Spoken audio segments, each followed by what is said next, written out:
Boy, boy, boy. You can't make this stuff up at all. So, Bronny goes out. I've been meaning to get to this over his first summer league game. Got roasted. Like, you might as well put him on a rotisserie stick and twirl him around. He got roasted. Flamboiled. He was a shish kebab out there, getting shook. Might have hurt his knee playing defense, getting shook. That's how bad he got shook that one time. And I'm not saying he faking the injury. He might have actually hurt his knee. Okay. But that's just a microcosm of the macro. That's the problem. He was never NBA caliber. He shouldn't have been drafted. And then for him and his dad to have all these demands, oh no, if you send him to the G League, I'm gonna leave, and all these rumors and speculations behind the scene why the Lakers was like, all right, we're gonna draft Bronny. We're gonna develop Bronny. Then LeBron turns around and says, well, I wanna compete for a championship too. You know, I'll take a $1 million pay cut, which is basically nothing when it comes to the salary cap. That's not nearly enough to bring in an actual superstar. And what superstars around the league are starting to see, you go to the Lakers, and as soon as things start going wrong, it's the role player's fault and it's the coach's fault. But what is the common denominator in all of those situations? He himself, LeBron James, he is the problem.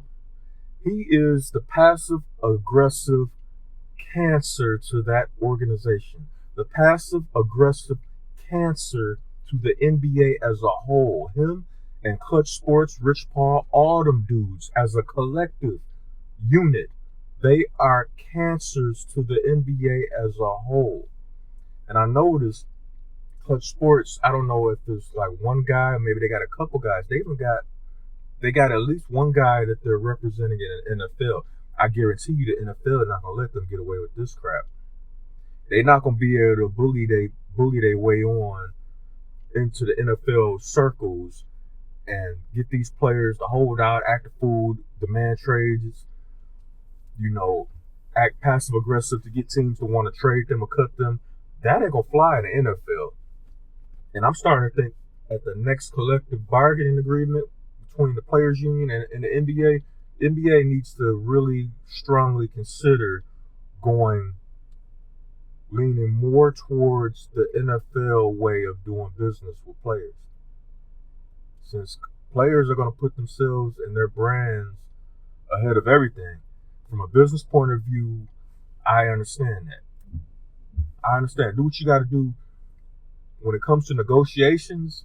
Whatever side of the fence that you're on, do what you have to do to make your situation better. I understand that. But on the flip side, from the owner's point of view, they have to react the same way. From their side of the fence, they have to do whatever they have to do to make their situation better. See, that's what a lot of people are not getting. Y'all not getting both sides of it, because a lot of people, you work a 9 to 5, or you're a small business owner, you're grinding, you have other things you're dealing with, and sports is your outlet. So when you're looking at sports, you're looking at the totality of sports, the first thing you do is side with the players, because they're not the billionaires, but they are multimillionaires. And with this new TV deal that they have, they're 100 millionaires. They're up there now. You got role players getting over $100 million contract extensions. That is unheard of for a role player. In the past, that was only what superstars got or could get.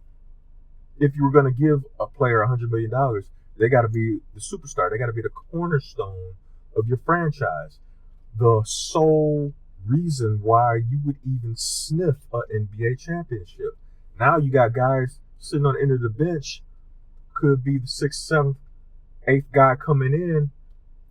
If they're productive and they're consistent, they can get a $100 million deal. So I'm the type of person that over here at Uncut Sports No Feelings, we try to keep it balanced.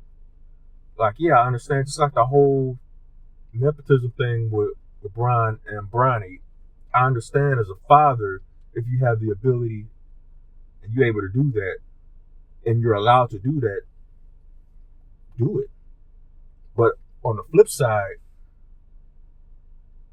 you know, the business side with the owners and stuff, they have every right to be like, you know what, this next collective bargaining agreement, we're going to stop all this.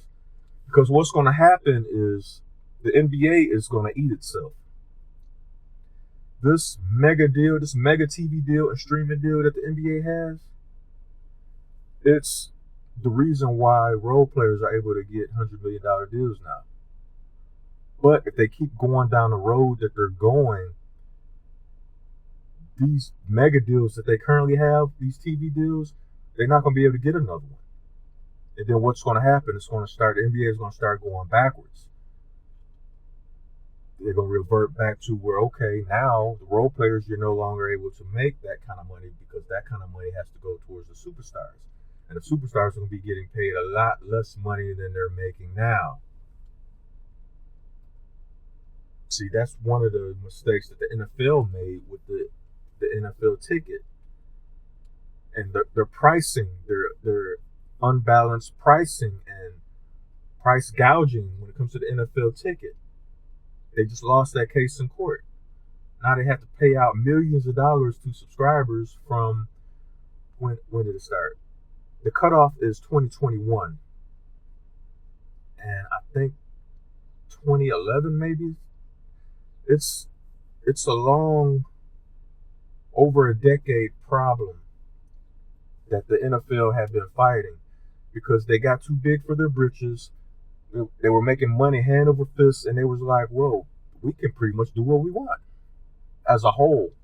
And what happened? Now they got to scale it back, and that's gonna, as big as the NFL is, that's gonna hurt a lot of pockets. And if the NBA keeps going in the direction they going in, they're gonna hurt their own pockets too, allowing players to just bully their way into doing whatever they want. Thanasis Antetokounmpo is another dude that should not be in the NBA. This is bigger than Bronny. Bronny don't have the talent to be in the NBA. He should have never been drafted. But Thanasis shouldn't be in the NBA either. Just like Bronny, he rains trash buckets. He's double trash. He is a walking garbage truck. So is Bronny. People don't want to hear that because that's LeBron's son. Give him time to develop. He'll eventually be good. He'll eventually be a nice, solid rotational player. Nah. I don't see it. And this is my personal opinion in the long run, what's going to happen. LeBron's narcissism and his, willing to basically sacrifice his son just for the optics of, I'm in the league. I got my son in the league. We're playing on the same team. The optics is all he ever cared about. And I think Bronny, a little bit of that is in Bronny too, because he shut out all the other teams that potentially wanted to draft him. He said he only wanted to go to Phoenix or the Lakers. Dude, you average 4 points a game in college. Who are you to demand anything?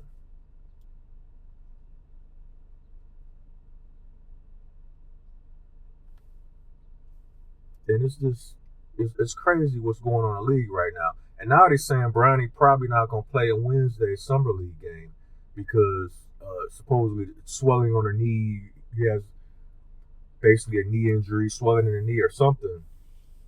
Now, any other dude that actually earned his way into that spot and he needs to play to prove himself, he wouldn't even have the luxury of even speaking that into existence that, you know what, I might not play. Or whatever representatives is talking for him, he might not play Wednesday. Any other player wouldn't even be able to let that come out of their camp. They would drag themselves out on the court to try to play anyway. But see, this is a situation where pretty much Bronny and his camp is going to milk this for as much as they can. Tuesday could roll around, Wednesday morning could roll around, and Bronny could feel completely normal. But because he may have had swelling in his knee, he might have tweaked his knee on a play or two or whatever. I think Bronny's camp, LeBron and them, going to hold him out anyway because they don't want to see him get baked again like he did in his first game. And ESPN is complicit, aka DSPN is complicit in all of this. Showing highlights of 4 points. Look at Bronny, oh my goodness. He's literally a charity case out there. And you got people caping for this who, all you people caping for this, all you people that kiss LeBron's ass at every chance you get, caping for Bronny and all that, you're not an NBA fan. You're just a fan of LeBron. You're a fan of LeBron. You're not a basketball fan at all. That's why I don't have any respect for any of you dudes. Any of you brown sexuals dancing with honey, shooting spitballs up in the air like fireworks. I don't have respect for any of y'all because y'all not basketball fans. Y'all LeBron groupies. And y'all are the problem with this whole situation. And y'all will be the contributor and the bane to the NBA because you will single-handedly, as a group, brown sexuals, honey dippers, will destroy the NBA. Caping for Clutch Sports, LeBron, Rich Paul, and all these clowns destroying the NBA. You're all the problem. And when the NBA goes down and the product is trash, I don't want to hear nothing from any of you idiots because you got what you wanted.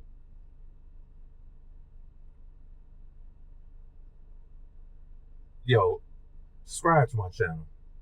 Uncut Sports, no feelings. Support the channel through Cash App. $ Cobra Clutch 357. Bronny is trash.